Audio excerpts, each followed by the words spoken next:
Hello दोस्तों, welcome to my channel classic Vijay W3 web.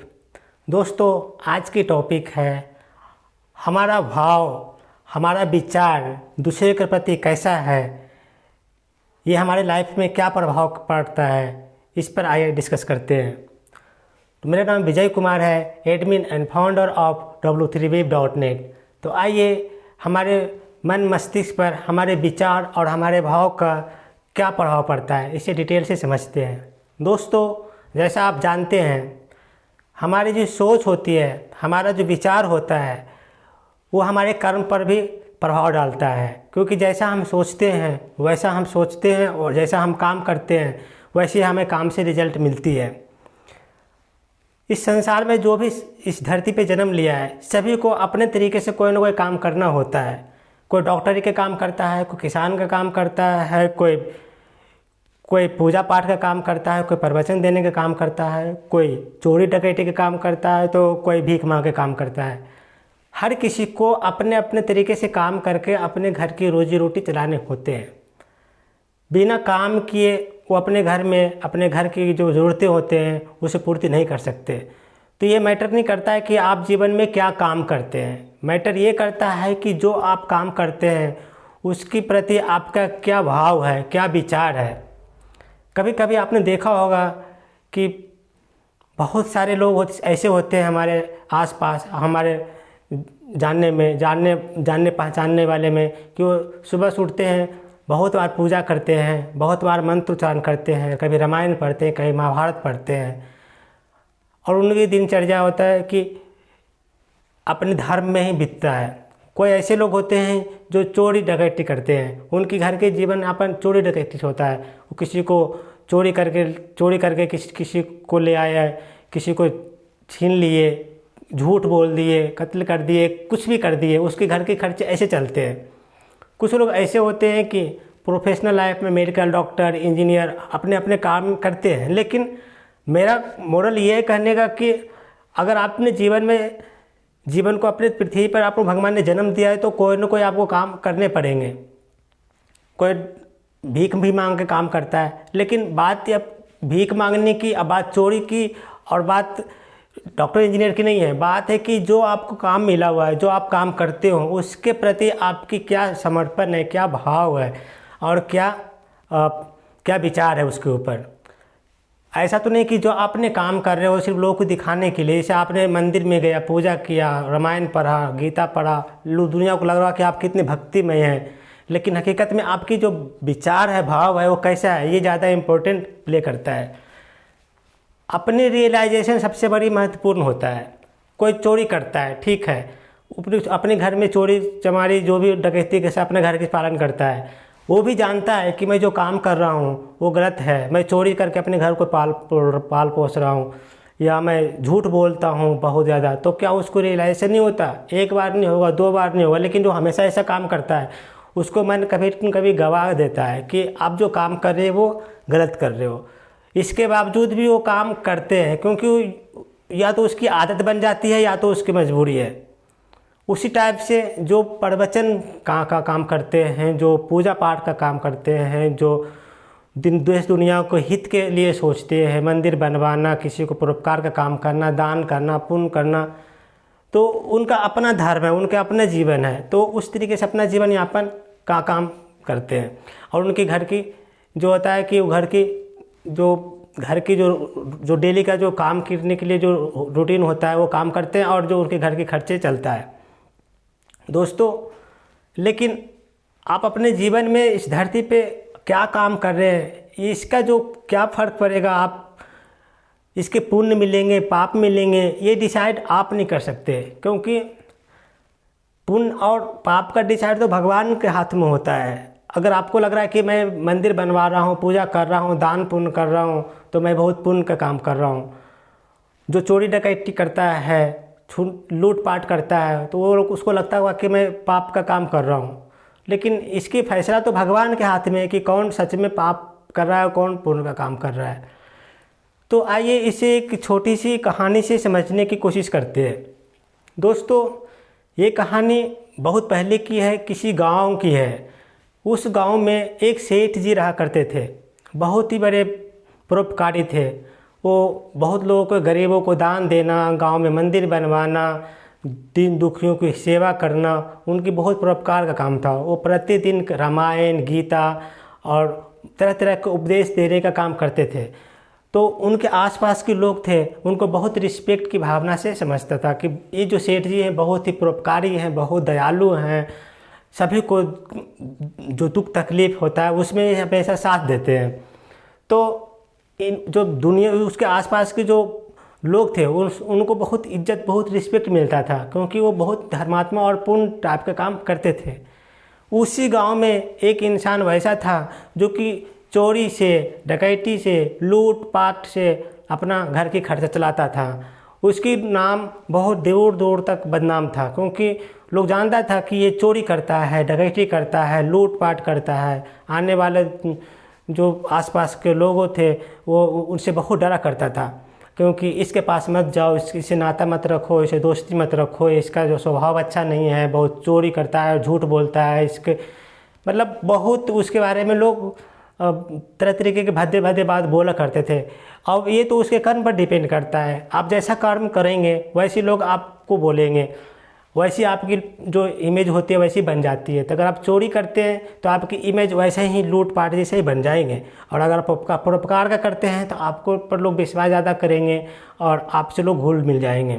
तो वैसे ही हुआ था उस चोर के साथ, वैसे ही लोग हुआ था कि बहुत चोरी करता था, उसके साथ लोग मिलना जुलना नहीं पसंद करते थे। चोरी डकैती, झूठ बोलना, लूट पाट करना उसके पेशा था। तो उससे लोग दूर दूर से लोग कट कर निकलते थे।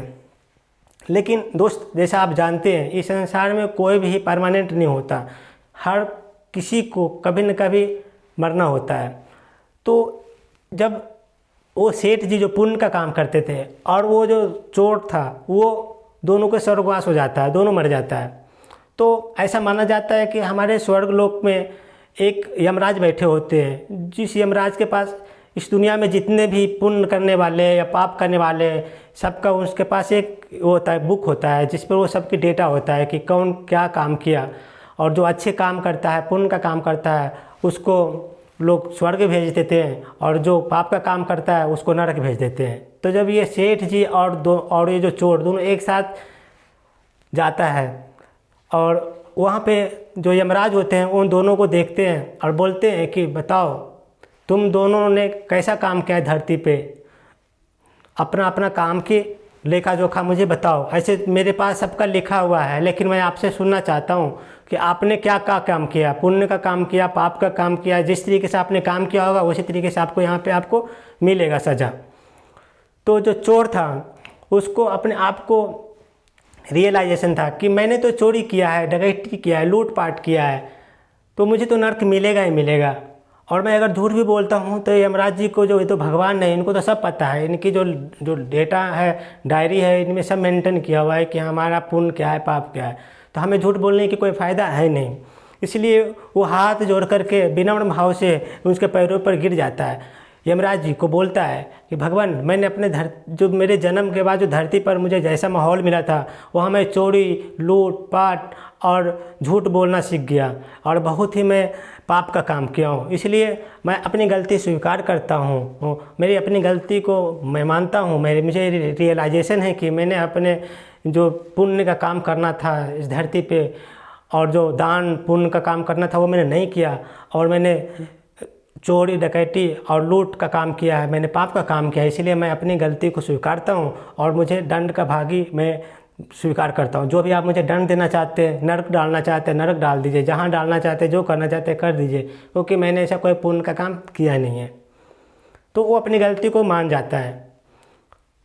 जब अब सेठ जी की बात आती है, तो सेठ जी के बारे में जब उनको डेटा होता है तो वो देख कर बताते हैं कि सेठ जी, मुझे पता है आपने बहुत पुण्य का काम किया है, बहुत नेक का काम किया है, गरीब दीन दुखियों सबको आपने भला काम किया है।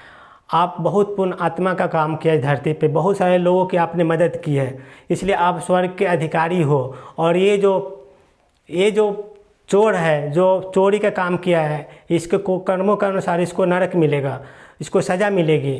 तो मैं अब सज़ा में इसको ये देता हूँ कि आपने इतना अच्छा पुण्य का काम किया है, तो इसकी सज़ा ये है कि ये आपको आपको स्वर्ग में ये आपको सेवा करेगा, पैर दबाएगा, हाथ दबाएगा, सिर मालिश करेगा, जो कहने का जो आप बोलिएगा वो ये काम करेगा, आपको वो सेवा करेगा। इसका ये दंड है कि ये कर्म अच्छा नहीं किया है, पाप का काम किया है, लूट का काम किया है, चोरी डकैती का काम किया है, तो इसकी ये सज़ा ये है कि आपको ये स्वर्ग में सेवा करेगा। तो ये जो सेठ जी थे ये बहुत विचलित हो गए।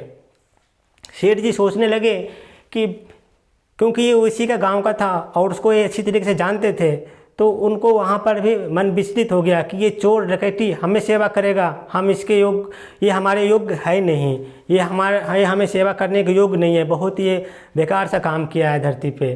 तो ये बोलता है कि महाराज ये नाइंसाफ़ी है, मैं इस चोर डकैत और लूट मार करने वालों को मैं अपने पास सेवा करने नहीं दूंगा, मुझे कृपया कर कुछ और दे। तो यमराज जी क्या बोलते हैं ये ध्यान से समझिए। यमराज जी बोलते हैं कि ये चोरी डकैती और जो भी काम किया है इसको अपने गलती पर एहसास है, रियलाइजेशन है, वो अपनी गलती को मान रहा है, स्वीकार कर रहा है। जब कोई इंसान अपनी गलती को दिल से स्वीकार कर लेता है, मन से स्वीकार कर लेता है, तो उसके पाप दूर हो जाते हैं। अब इसका मन जो है स्वच्छ हो गया है, निर्मल जल की तरह हो गया है। आपको ये जो सेवा करेगा तो बिल्कुल मन तन धन से करेगा। लेकिन सेठ जी आप ये बताएं, आपने तो इतने सारे गीता और इतने सारे रामायण और इतने सारे अपने दान पुण्य का काम किया है, लेकिन इतने सारे दान पुण्य, इतने सारे पढ़ाई के उपदेश कर देने के बाद भी आपका जो मन का जो मैल है वो गया नहीं है। आपके अंदर जो घमंड का जो भावना है, ईगो की भावना है कि मैं बहुत विद्वान हूँ, मैं बहुत ने सेवा किया है, वो आपको गया नहीं है। तो आपका जो कर्म है वो बाहर दिखाने के लिए था ओनली, लेकिन आपका जो अंदर की जो भावनाएं हैं वो घमंड टाइप का था। आपको लग रहा था कि मैं बहुत पुण्य का काम कर रहा हूँ, मैं दान का काम कर रहा हूँ, मैं लोगों की सेवा कर रहा हूँ। तो आप करते तो थे, लेकिन आपकी जो अंदर की जो भावनाएं थी वो ईगो भरा हुआ था। और ये जो चोर डकैत था, ये इसको पता था कि मैं चोरी कर रहा हूँ, मैं गलत काम कर रहा हूँ, मैं पाप का काम कर रहा हूँ, लेकिन ये अपनी गलती को स्वीकार कर रहा है। और जब कोई इंसान दिल से स्वीकार करता है तो उसके पाप दूर हो जाते हैं। तो आपकी ये सज़ा मिलती है कि अब इसका उल्टा होगा। अब ये जो चोर था उसको मैं स्वर्ग का दरवाज़ा दिखाऊंगा और आपका इसकी सेवा में लगाऊंगा, आप इनकी सेवा करोगे, क्योंकि आप दुनिया को दिखाने के लिए पुण्य का काम कर रहे थे, लेकिन मरने के बाद भी आपका जो अंदर की जो ईगो है, ये आपका जो घमंड है, आपका जो अंदर की जो वो लालसा है, वो आपकी पूरी नहीं हुई है। आपका मन अभी भी साफ नहीं हुआ है, बस लोगों को दिखाने के लिए आप कर रहे थे। इसलिए अब आप इसके सेवा करोगे और ये स्वर्ग जाएगा और आप इसके सेवादार रहोगे। आप इसके हाथ पांव और जैसा वो बोलेगा वैसा उसके अंडर में आप काम करोगे। तो दोस्त, मैं इस कहानी से ये समझाना चाह रहा था कि आप चाहे तो जो भी काम कर रहे हैं इस धरती पे दिखाने के लिए बहुत सारे कुछ कैसे काम कर रहे हैं। आपको लग तो रहा है कि मैं बहुत पुण्य का काम कर रहा हूँ, गरीबों की हेल्प कर रहा हूँ, दान कर रहा हूँ, मंदिर बनवा रहा हूँ, लेकिन आपका जो भाव क्या है, विचार क्या है, ये ज़्यादा इम्पोर्टेंट रोल प्ले करता है। क्योंकि जब भगवान के दरवाजे पर जाते हैं तो भगवान आपको ने क्या काम किया ये मैटर कम रखता है। ज़्यादा इम्पोर्टेंट ये होता है कि आपका विचार क्या है, भाव क्या है, किसी काम के प्रति आपका क्या पर्पस रहा है, क्या उद्देश्य रहा है।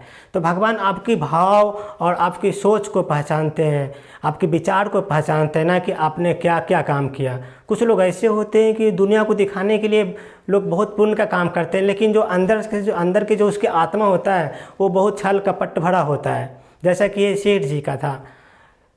तो इस टाइप से ये आप हमें और एक दूसरे को आप झूठ बोल करके, अब दिखावा कर करके आप धोखा दे सकते हैं, लेकिन जो हमारा ऊपर वाला जो परमपिता परमेश्वर बैठा है उसको आप झूठ बोल करके उसको धोखा नहीं दे सकते, क्योंकि उनका जो लेखा जोखा होता है, उनका जो देखने का जो नज़रिया होता है वो आपका विचार, आपका भाव और आपका सोच देखते हैं कि क्या आपका दिल में क्या चल रहा है, आप बाहर से क्या दिखाने की कोशिश कर रहे हैं, पर अंदर में आपका क्या चल रहा है। तो भगवान उन सबको एक सही तराजू पर तौलते हैं और सबको उसके कर्म के अनुसार देते हैं। उनकी जो सज़ा है उसके कर्म के अनुसार मिलती है। तो वो वो जो चोर था वो अपने आप को मान लिया कि मैं गलत काम करता था, मुझे पाप की भागीदारी हो, मुझे आप दंड दीजिए। लेकिन ये जो सेठ था उसको अपने आप पर घमंड था कि नहीं, मैंने बहुत सारे पुण्य का काम किया है तो मुझे एक से एक वहाँ को सुख सुविधाएं मिलेंगे। लेकिन जो भगवान थे वो उनकी जो दिल की आवाज़ थी वो पहचानते थे कि हकीकत में ये जो कर रहा है वो दिखाने के लिए कर रहा है और सच में उसकी श्रद्धा भी है। तो श्रद्धा ज़्यादा इम्पोर्टेंट महत्वपूर्ण होता है। आपकी श्रद्धा, आपकी भक्ति और आपके विचार, आपके भाव कैसा है ये ज़्यादा इम्पोर्टेंट करता है, ना कि सिर्फ काम करो और लोगों की सिर्फ दिखाने पर तुले रहो कि मैंने बढ़िया काम किया।